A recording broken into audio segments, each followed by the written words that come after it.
지난 시간에 이제 청교도들이 이 잉글랜드, 영국과 그리고 이 아메리카 식민지로 갈라져서 이동하는 모습들을 간략하게 살펴봤었는데요. 1600년대 초반이었죠. 1620년대부터 이제 유럽에서 미국으로 점차 많은 사람들이 이주를 오기 시작했는데, 그러면서 미국에서도 빠르게 교회가 설립이 되고 이제 여러 기독교의 파들이 전파되기 시작하는데, 이제 한 100년이 지났을 쯤이면 이주민 3세대라고 할 수 있죠. 이주민 3세대에 이르러서 미국에 있는 기독교도 새로운 국면을 마주하게 됩니다. 오늘은 바로 그 시점에 일어났던 대각성 운동과 부흥의 역사를 좀 살펴보려고 해요. 오늘 강의는요, 크게 1차 대각성 운동, 그 다음에 발생했던 미국의 독립 역사, 그리고 미국의 독립 이후에 발생했던 2차 대각성 운동 순서대로 말씀을 드리도록 하겠습니다. 제가 방금 말씀드렸습니다만, 대각성 운동은 미국의 독립을 기점으로 1차, 2차로 나눌 수 있어요. 그래서 먼저 첫 번째로 1차 대각성 운동을 말씀드릴 건데, 1620년대부터 이제 필그림들이 미국으로 건너오기 시작하면서 한 100년쯤이 지났던 1730년, 1740년 요쯤이 이제 1차 대각성 운동이라고 우리가 부릅니다. 그럼 이 대각성 운동이라는 것은 왜 일어났느냐? 그 배경은 사실 굉장히 다양한데요. 일단은 기독교 내부에서는 유럽에서 건너온 사람들이 식민지 안에서 이제 여러 교파로 활동을 했거든요. 그러면서 지난주에 우리가 얘기했던 것처럼 이 미국에서는 여러 파들이 분리돼서 각자 자기만의 공동체를 형성하는 그런 사례들이 좀 많았어요. 그러니까 유럽은 특정 교단을 중심으로 뭉쳐 있었단 말이죠. 그래서 큼직큼직하게 덩어리가 이렇게 있었는데, 미국은 그렇지 않았어요.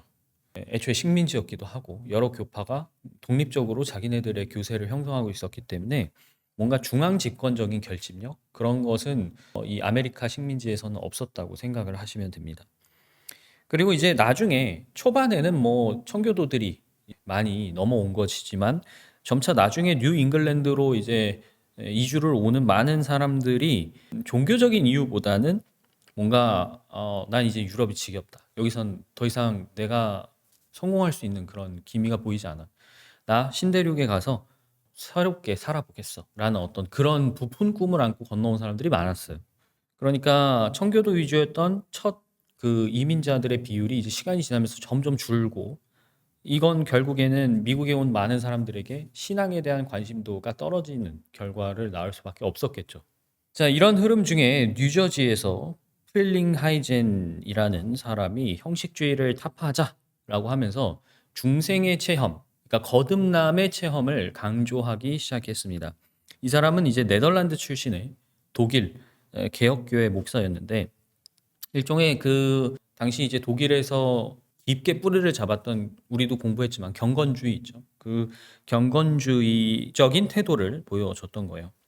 프릴리하이젠이 종교적인 어떤 예식이나 의식보다는 내면의 회심, 그리고 실질적인 거룩한 삶이 더 중요하다라고 강조한 것에는 뭐 모든 사람이 아마 수긍할 것이라고 생각하지만, 성도들을 거듭난 사람, 거듭나지 않은 사람으로 나눈 다음에 거듭나지 않은 사람들에게 막 엄격한 징계를 한다거나 뭐 이런 식으로 약간 차별하고 그것을 뭔가 죄악시하고 이런 식으로 이제 계도를 하려고 했었는데, 여기에는 좀 물음표가 붙죠.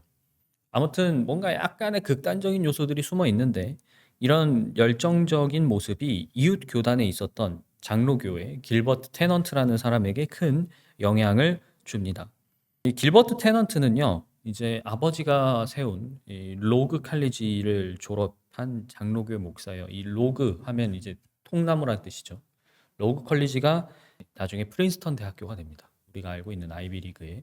그리고 뭐 예일대에서도 공부를 했었지만, 그가 1740년에 거듭나지 못한 목회자의 위험성이라는 설교를 했는데, 그게 엄청 유명해진 거예요. 이 설교의 내용은 뭐냐면 회심의 체험, 회심의 체험이 없는 목사들을 비판한 거였어요. 그 사람들은 영적 소경과 다름이 없다, 막 이런 식으로 굉장히 맹렬하게 비판을 했고, 특히 어떤 부흥, 여기서 말하는 부흥은 약간 감정적인 그런 요소가 있는 부흥을 얘기하는 거예요. 막 회개하고 울고 뭔가 삶의 변화가 극적으로 일어나는 그런 부흥 운동에 반대하는 사람들이 있었거든요. 그런 사람들을 바리새인이다라고 비판을 했었습니다. 그 당시에는 좀 충격이었던 게 기존의 교단의 권위가 있었는데 그 교단의 권위에 정면으로 도전한 셈이기도 하고 대중들에게도 어떤 제도권 교회보다는 우리가 실질적으로 체감하는 성령 그리고 성령의 능력이 더 중요하겠구나라는 인식을 심어주는 그런 계기가 되었다고 하죠. 자, 한편 감리교의 역사를 살펴보면 제가 일부에서 소개드렸던 조지 휘필드 기억하시나요? 휘필드가 요 1차 대각성 운동 당시에 미국에서 순회 설교를 했던 적이 있습니다. 영국에는 휘필드처럼 이제 휘필드는 칼뱅주의 감리교를 이끌었던 사람이잖아요.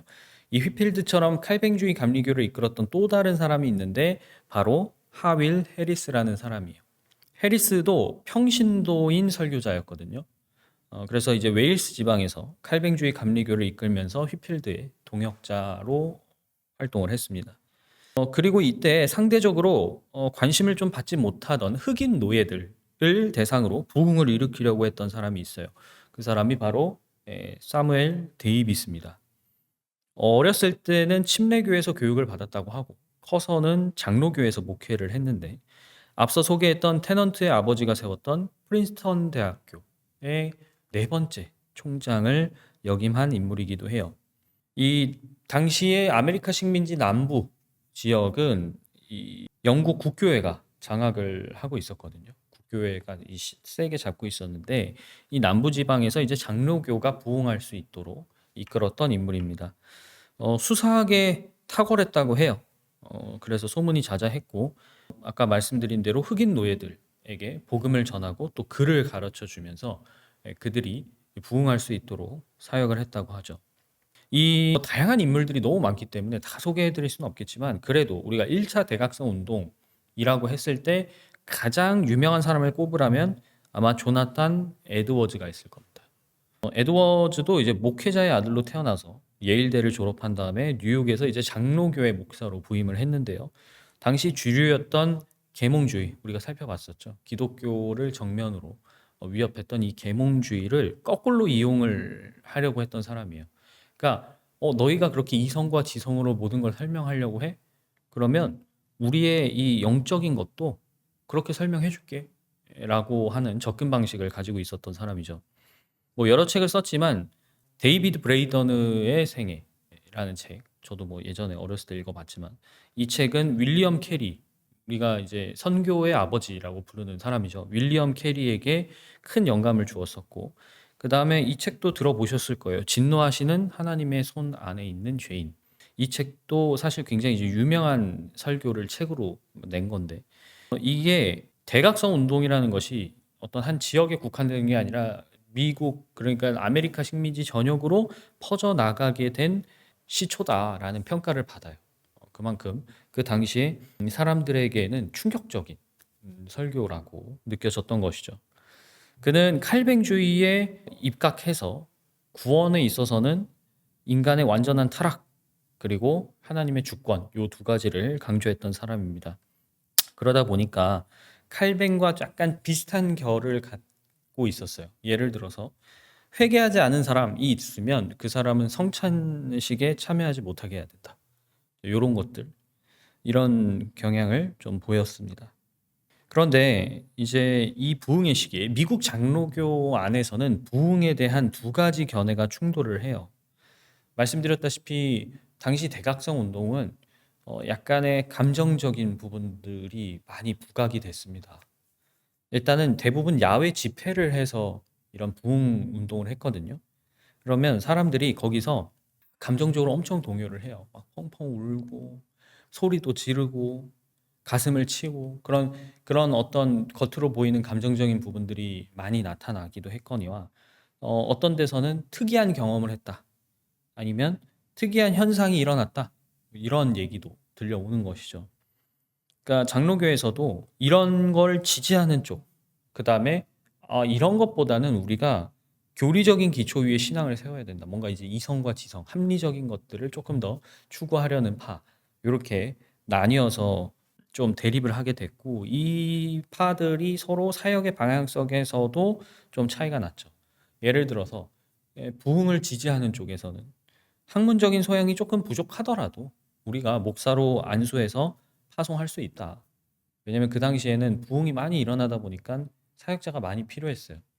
근데 반면에 후자는 그건 오히려 혼란을 초래하는 거다. 우리가 시간이 걸리더라도 정말로 학문적으로 소양을 잘 갖춘 지적이고 이성적인 그런 목회자를 길러내야 된다. 이제 이런 것들에 대한 의견 대립이 있었던 것이죠.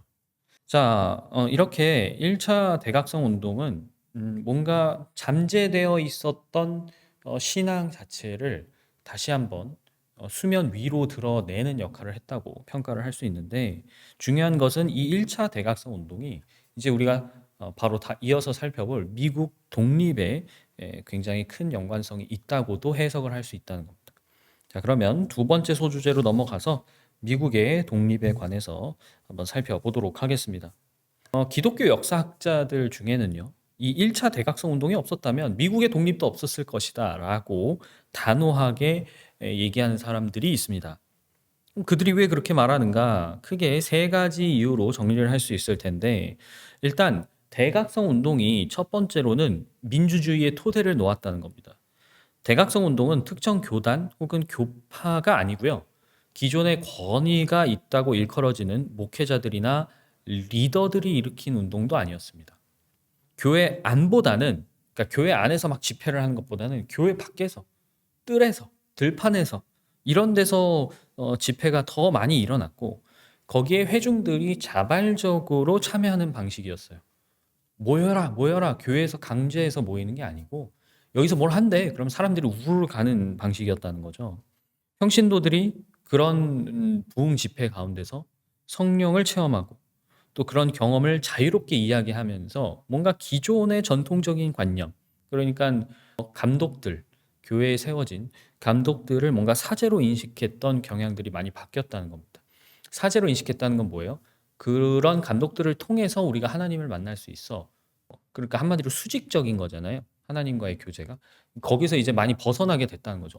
나로도, 우리끼리로도 충분히 성령을 경험할 수 있구나. 교제할 수 있구나. 애초에 미국에서는 회중교회가 널리 자리를 잡았고 또 대각성 운동을 통해서 그런 성령의 중생이라던가 체험이 평신도에게, 회중에게 더 맞춰진 거잖아요, 초점이. 그러니까 교회 안에서도 감독의 권위, 감독의 무게, 이런 것들이 이제 회중 쪽으로 더 많이 쏠리기 시작하는 것이죠. 이건요, 왕의 권위보다는 하나님과 그 백성인 민중으로부터 권위가 나온다라는 어떤 민주적인 인식이 자리 잡을 수 있는 일종의 토대를 제공했다고도 해석을 해볼 수 있는 겁니다. 둘째로는 미국 식민지가 영적으로 다들 비슷한 경험을 했다는 거예요. 말씀드렸지만 미국에도 여러 교파가 교세를 확장을 하고 있었던 상황이었고 무엇보다 당시 미국이 13개 주였거든요. 식민지주가. 근데 이 13개 식민지가 사실 다 따로 놀았어요. 미국 땅이 워낙 그 당시 동부 땅만 하더라도 너무 넓기도 했거니와 타 지역과 별로 막 이렇게 뭔가를 연합해서 뭉쳐서 해야 될 그런 접점도 별로 없었죠. 그런데 대각성 운동은 당시 식민지 전역을 휩쓸었단 말입니다. 사람들이 돌아다니면서 사역자들이 돌아다니면서 부흥 집회를 하고 여기저기서 서로 간증하면서 교류하는 장이 일어났기 때문에 사람들이 우리가 같은 그리스도인으로서 영적인 경험을 했다라는 것이 일종의 공통 토대를 공유하게 되는 바탕이 되었다는 거죠. 그리고 세 번째로는 무엇보다 앞서 말씀드린 것처럼 기존의 권위, 뭐 그게 교단이 되었든 아니면 어떤 목사나 감독이 되었든 그런 기존 권위에 대해서 거침없는 비판이 일어났었어요. 그게 대각성 운동의 일부에 포함이 되어 있었기 때문에 이런 흐름이 훗날 영국 국왕의 권위에 도전을 할 수 있는 밑바탕이 되었다고도 생각을 해볼 수 있습니다. 앞선 1차 대각성 운동 시기에는요, 이제 향후 미국 식민지, 아메리카 식민지에서 미국이란 나라가 탄생하면서 나타날 세 가지 청사진이 있습니다. 첫 번째는요, 노예제도에 대한 인식 변화예요. 이제 우리가 다음 시간에 미국의 남북 전쟁이죠. 한마디로 이 노예제를 둘러싼 갈등에 대해서도 살펴볼 건데 당시에 뭐 언급드렸던 휘필드, 에드워즈, 그 다음에 웨슬리 이런 많은 부흥가들이 노예제도에 대해서 큰 관심을 갖고 있었어요. 물론 그들이 노예제를 즉각적으로 폐지하거나 그러진 않았습니다만 그들에게 복음을 전하고 노예임에도 불구하고 영적인 형제로서 대하라는 그런 변화가 이제 나중에 미국에서는 남북전쟁이라는 국가 간 갈등으로서 내전으로서 이제 나타나기도 해요.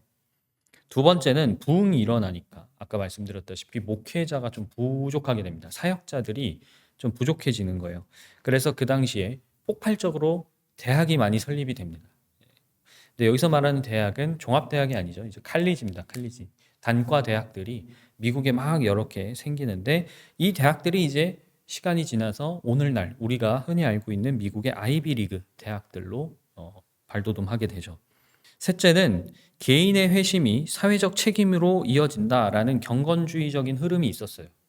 왜냐면 경건주의로 시작해서 영국으로 넘어가지고 다시 미국으로 건너온 거다 보니까 이런 경건주의적인 인식이 있었는데 그 흐름 아래서 이제 고아원을 설립한다거나 빈민을 구제한다거나 이런 사역들이 활발하게 일어났거든요. 그러려면 뭘 해야 될까요? 기부를 해야겠죠, 사람들이. 그래서 미국은 이때부터 기부 시스템이 굉장히 발전합니다. 그래서 오늘날에도 미국 사회의 특징이라고도 부를 수가 있을 것 같아요. 기부 시스템은. 자, 그렇다면 미국의 독립 역사와 미국 기독교의 역사는 과연 어떤 관계가 있느냐? 일단은 영국에서 청교도들이 북아메리카 대륙으로 건너올 때, 식민지로 건너올 때 그들은 이 신대륙을 새로운 이스라엘, 그러니까 뭐예요? 가나안이라고 생각한 거예요. 가나안. 이거는 미국이 하나님의 백성이 세운 나라다라는 일종의 선민 의식을 심어주게 됩니다. 그래서 미국의 오늘날에도 이제 보수적인 기독교파 쪽에서는 이런 것이 굉장히 강하죠. 당시 미국 식민지는 영국 국왕의 허가 아래 자치적으로 통치를 했어요. 알아서 하는 겁니다. 그리고 본국에는 세금만 내는 거예요. 그러다 보니까 교회 회원권 그리고 실질적으로 식민지에서 정치적인 제도에 참여하는 것이 밀접한 관련이 있었죠. 근데 정작 13개 식민지가 단결하지 못하고 있었습니다. 뭐 각자 이해관계가 많았어요. 경제적인 이유도 있고. 근데 대각성 운동이 사람들에게 공통적인 경험을 하게 해주었다 그랬잖아요. 아, 모든 사람은 하나님 앞에 평등하구나. 왜? 꼭 감독이나 우리가 어떤 큰 교단에 소속돼 있지 않아도 이런 성령의 체험을 할 수 있으니까 우리는 하나님 앞에 평등하구나. 우린 누구나 직접 하나님을 만날 수 있구나. 라는 그런 생각을 모두가 갖게 해줬다는 것이죠. 이게 이제 나중에 영국이 뭔가 불합리한 압제를 하기 시작할 때 맞물리면서 우리가 꼭 이래야만 하는가에 대한 이제 저항을 촉발하게 되었다는 것이죠. 1763년에 영국이 7년 전쟁이라는 걸 합니다. 그러면서 굉장히 넓은 식민지를 갖게 돼요. 소위 말하는 해가 지지 않는 나라가 되는 겁니다. 대영 제국이 되는 거죠. 그리고 이 식민지를 운영하는 것에는 굉장히 많은 비용이 들어갔습니다. 그래서 본래 이 아메리카 식민지에 별 간섭을 안 했어요. 그런데 관세를 매기기 시작합니다. 우리도 지금 관세 때문에 한창 시끄러웠었죠. 설탕, 뭐 이런 거 수입할 때 관세를 매기겠다고 하더니 1765년에 인지조례라는 것을 제정해요. 뭐냐면 이 식민지에 부과하던 세금은 본국의 세금 시스템과는 달랐습니다. 본국에서는 엄청 디테일하게 항목을 만들어가지고 세금을 다 걷었죠. 근데 식민지에서는 그렇게까지 하지 않았거든요. 근데 이 인지조례라는 것은 영국에서 부과하던 모든 세금 시스템을 식민지에도 적용을 하겠다는 겁니다. 그러니까 더 많이 뜯어가겠다는 얘기예요. 쉽게 얘기하면. 그러니까 미국에서 어떻게 해요? 대표 없이 과세 없다. 라는 구호가 나오면서 반발이 일어나는 거죠. 이게 영국과 미국 식민지 사람들 간의 갈등으로 비화하면서 나중에는 여기 나오지만 보스턴 차 사건이라는 것으로 번집니다. 1773년에 일어난 건데 여러분도 이제 뭐 이 시기의 역사 우리가 세계사 공부하면 늘 나오는 회사가 있어요. 동인도 회사죠. 네, 동인도 회사. 영국이 만든 국영 회사인데 이 동인도 회사에서 영국이 동인도 회사에 차의 전매권을 준 겁니다. 이거에 상인들과 농민들이 반대를 해요. 그러니까 꼭 동인도 회사를 통해서만 거래를 할 수 있게 만든 거죠. 그러니까 여기에 반발을 하면서 파업을 합니다. 일종의 파업이에요. 보스턴 항구에 배가 들어왔는데 물건을 내려야 되잖아요. 우리 안 내려. 일 안 할래.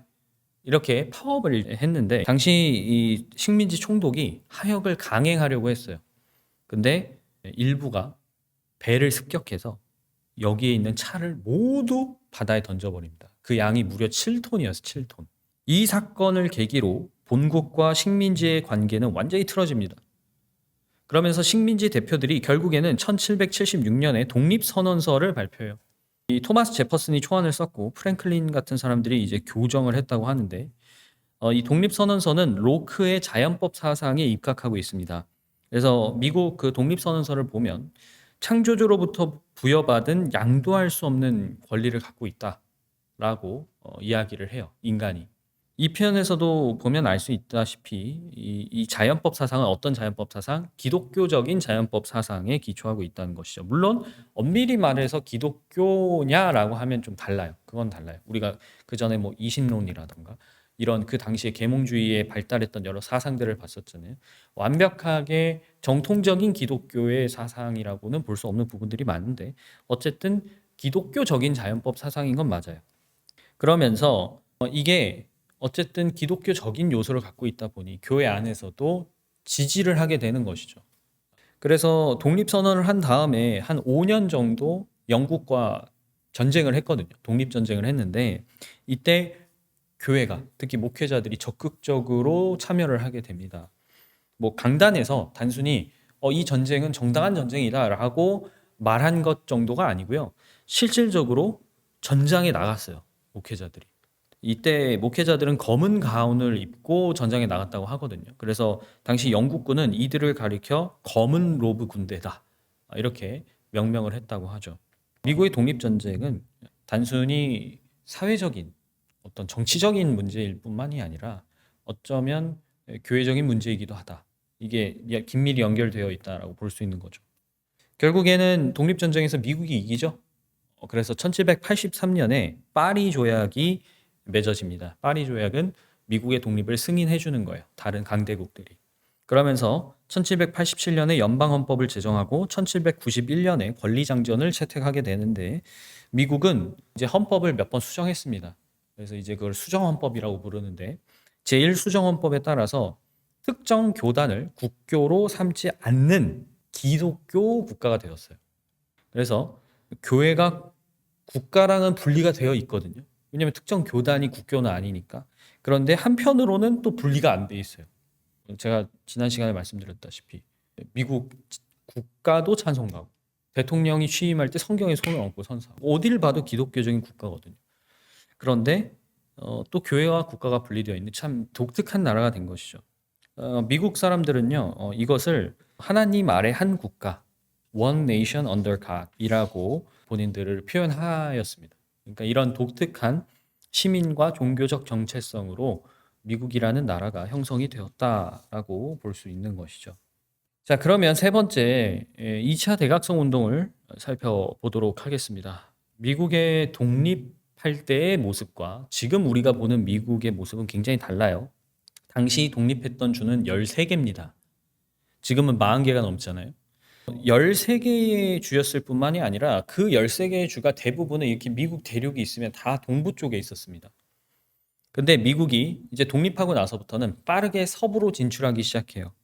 독립한 지 얼마 지나지 않아서 1789년에 아까 독립이 몇 년이었죠? 1776년에 선언했고 1783년에 강대국으로부터 인정을 받았죠.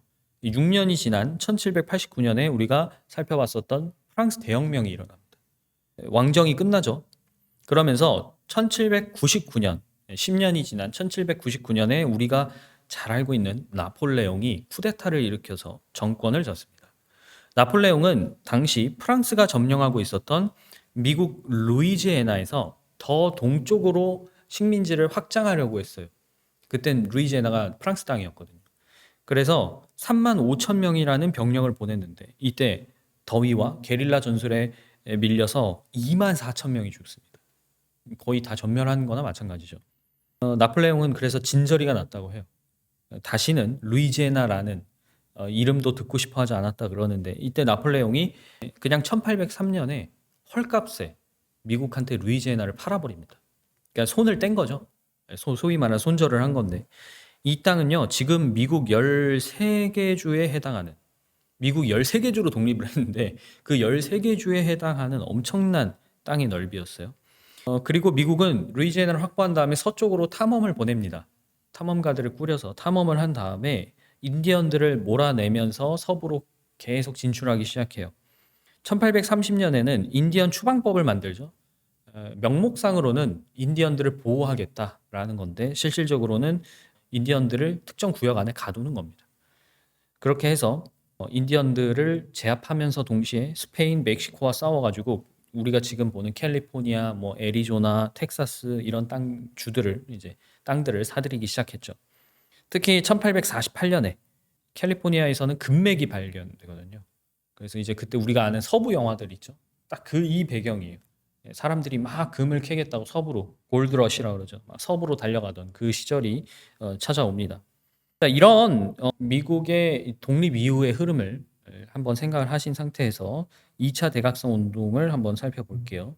1801년 켄터키주에서 스톤이라는 사람이 주도한 케인리지 야외 집회가 있었습니다.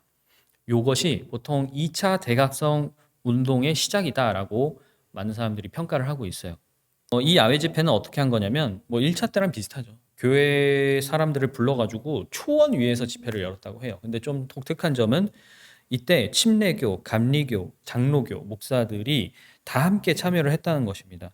그래서 약간 초교파적인 거죠. 교파랑 상관없이 사람들이 모두 모여서 집회를 한 건데 약 2만 명의 인파가 어마어마하죠. 2만 명의 인파가 모여서 수일 동안 그곳에 텐트를 치고서 집회를 했다 그래요. 그래서 요거를 영어로 캠프 미팅이라고 그럽니다.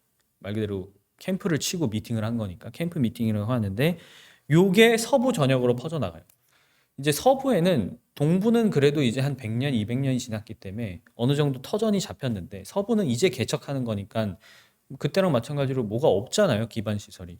그러다 보니까 이렇게 다 같이 마차를 끌고 와서 텐트 치고 같이 모여서 식사도 하면서 며칠 동안 집회를 하는 요 스타일이 이 부흥에서 이제 약간 인기를 얻게 된 거죠. 당시 미국 서부는 우리가 서부 영화 같은 그 미디어 보면 나오다시피 굉장히 황량하고 무법지대 그 자체였어요. 그래서 법보다 주먹이 빠른 시대가 바로 이 시대거든요. 정작 이제 사람들이 정착한 마을 규모도 굉장히 작았어요. 그래서 동부에는 이제 큰 교회들이 좀 있는 반면에 거기 이제 대학도 있고. 근데 이 서부에서는 그렇게 큰 교회도 많이 없었고 교회도 되게 조그맣고 또 자리를 잡고 있는 교회도 많이 없었던 거죠. 그래서 이때 감리교회 피터 카트라이트 같은 설교자들이 말을 타고 막 수천 킬로를 돌아다니면서 복음을 전했다는 겁니다. 이 시기에 감리교회에서 우리가 이제 웨슬리 하면서 감리교 살펴봤죠. 감리교 특징 중 하나가 속회였고 12명으로 구성된 작은 소모임이었고 그 다음에 순회설교였는데 이때 이제 순회설교가 많이 이루어졌죠. 이 미국 당시 지역적인 시대적인 특징과 맞물려서 미국도 영국에서는 그 사이에 산업혁명이 일어나잖아요. 증기기관이 발견되고 석탄으로 이제 기계를 돌리기 시작하면서 산업혁명이 일어났고 미국도 이 영향을 받으면서 급격하게 도시화를 겪게 되거든요. 북부에서는 곡물수확기나 섬유기계, 증기선 이런 산업혁명들이 일어났고 남부에서는 계속해서 농장 중심의 플랜테이션 중심의 사업을 하고 있었어요. 그래서 이제 북부와 남부에서의 기독교에서도 조금씩 차이가 일어납니다. 북부에서는 정통적인 공동체가 무너지면서 도시화가 되니까 도시 노동자들을 중심으로 사회가 재편이 되는데 여기 이런 변화 중에 이제 부흥 운동이 일어나는 거였어요. 그래서 미국만의 독특한 기독교 문화를 형성하는데 크게 일조를 했다라고 평가를 할 수 있을 것 같습니다. PPT 슬라이드가 좀 늦게 떴네요. 방금 말씀드렸던 내용들이고요. 1820년대 이제 현대 부흥 운동의 아버지라고 불리는 찰스 피니가 등장합니다. 찰스 피니는 여러분들 중에 책도 많이 읽고 좋아하시는 분도 계실 텐데 찰스 피니 같은 경우에는 변호사 출신이었어요. 그러니까 굉장히 논리적이고 설득력 있는 화법을 구사했다라는 평가를 받는데 장로교 안에서 안수를 받고 활동을 했는데 사실 정통적인 칼뱅주의의 사상과는 좀 충돌하는 반대되는 생각도 갖고 있었던 인물입니다. 우선 피니는 부흥이 기적이 아니라 결과라고 봤어요. 정통적인 칼뱅주의의 관점에서 부흥이라는 것은 기적으로 해석이 됐습니다. 하나님께 속한 기적이에요. 그러니까 예를 들어서 이렇게 설명하는 거죠. 농부가 씨를 뿌려도 비가 내리지 않으면, 이 비를 성령에 비유하는 거예요. 비가 내리지 않으면 열매를 맺을 수 없다. 이런 식으로 해석을 했기 때문에 부흥은 기적이라고 본 거예요. 우리가 할 수 있는 일이 아니다. 인간의 노력으로 되는 일이 아니다. 그런데 피니 같은 경우에는 부흥은 적절한 수단을 썼을 때 필연적으로 나오는 결과다라고 해석을 한 거예요. 그래서 피니 같은 경우에는 칼뱅주의의 핵심 5대 교리, 우리가 뭐라고 불렀죠? 튤립이라고 불렀죠. 그 영어로 앞글자만 따가지고 튤립이라고 불렀는데, 그 중에 인간의 전적인 타락과 그 다음에 자유의지에 관한 내용들이 있어요. 근데 피니 같은 경우에는 그 인간의 무능력함을 조금 다르게 봤습니다. 본래 정통적인 칼뱅주의에서는 인간이 태어날 때부터 죄의 본성을 갖고 태어나기 때문에 스스로를 구원할 수 있는 능력이 전혀 없다라고 보잖아요. 근데 피니 같은 경우에는 죄를 본성이 아니라 인간의 도덕적인 선택으로 봤어요. 그러니까 하나님이 성경에 회개하라고 명하셨다. 그러면 우리한테 회개할 능력이 있다는 거 아니야? 이렇게 접근을 한 거죠. 그러니까 우리는 의지를 자유롭게 쓸 수 있어. 죄는 도덕적인 선택이야. 이렇게 해석을 했던 것이죠. 그래서 조금 정통적인 칼뱅주의와는 다른 성향을 갖고 있었고요. 피니 같은 경우에는 뭐 설교를 듣다가 영적으로 갈등을 느끼는 사람들이 있으면 앞쪽 의자로 나와서 앉게 했는데, 요거를 오늘날 이제 강단 앞으로 초청하는 시초다라고 보기도 하고요. 또 청중에게 마치 법정에서 배심원에게 얘기하는 것처럼 당신, you라는 직설적인 표현을 많이 썼다고 해요. 당시로서는 굉장히 신선한 그런 설교였다고 하고, 또 그 시대로는 조금 파격적이라고 할 수 있는 게 자매들이 이렇게 대중 앞에 나와서 기도하거나 간증하는 것을 독려를 했다고 하죠. 그래서 자매들의 역할을 좀 강조했던 측면이 있습니다. 지금 보시면 1차 대각성 운동과 2차 대각성 운동의 핵심이 뭐가 다를까 싶을 수 있는데요. 뭐가 다르냐면 1차 대각성 운동에는 하나님의 전적인 주권을 강조했어요. 그래서 회개해라. 그다음에 성령을 받아라. 이게 약간 강조되는 분위기였다고 한다면, 후자에는 인간의 자유의지, 인간의 결단을 강조했어요. 그러니까 2차 대각성 운동은 뭐라고 요약할 수 있냐면 구원은 당신의 선택에 달려있다. 1차 대각성 운동은 약간 구원은 하나님의 선택에 달려있다라고 요약을 해볼 수 있겠죠. 그러니까 이런 차이가 있어요. 그래서 1차 대각성 운동 때는 약간 더 칼뱅주의적인 흐름이었다면 2차 대각성 운동에는 뭔가 좀 더 아르미니우스적인 성향으로 가는 그런 흐름이 나타났어요. 그래서 2차 대각성 운동이 끝나면서 미국에서는 감리교하고 침례교가 엄청 큰 교파로 성장을 하게 됩니다. 그 전까지, 미국이 독립하기 전까지는 비슷비슷했거든요. 각자 약간 지역별로 이렇게 좀 세력이 있었는데, 독립하고 2차 대각성 운동이 된 다음에는 이제 감리교와 침례교가 약간 압도적으로 많은 숫자를 차지하게 되었죠. 이렇게 오늘은 미국 독립 사이에 있었던 1, 2차 대각성 운동 그리고 부흥의 역사를 좀 짧게 살펴봤는데요. 다음에는요, 우리가 유럽과는 다르게 크게 변화했던 미국의 내부 소용돌이가 크게 부딪혔던 남북 전쟁의 역사를 좀 살펴보도록 하겠습니다.